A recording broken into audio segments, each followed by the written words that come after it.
తెనాలి రామకృష్ణుని రచన.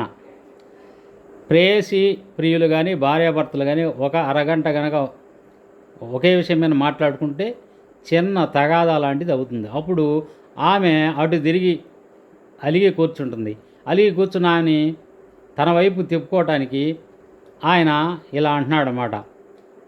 ఓ అందమైన ముఖము కలిగిన దానా, దొండపండు వంటి పెదవులు కలిగిన దానా, నీ ముంగురులు వెనక భాగమునున్న జడ అవి నాకు చాలావే, అటు తిరిగి కూర్చుంటే నాకేమన్నా అవుతుందా? ఎలాగంటే గంగలో ఇటు మునిగితే పాపము, అటు మునిగితే పుణ్యం వస్తుందా అని చెప్పి అంటున్నాను అన్నమాట.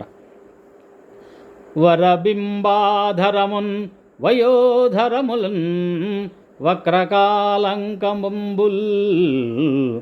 మనోహరలోలాక్షులు జాపకవ్యలి మొగంబైనంతనే మాయే నీ గురుభాస జగనంబు క్రొమ్ముడియున్మాకుం జాలవే గంగకిద్దరి మేలద్దరికీడు గల్గునటే యుద్ధవ్రాజ బింబాననా యుద్ధవ్రాజ బింబాననా.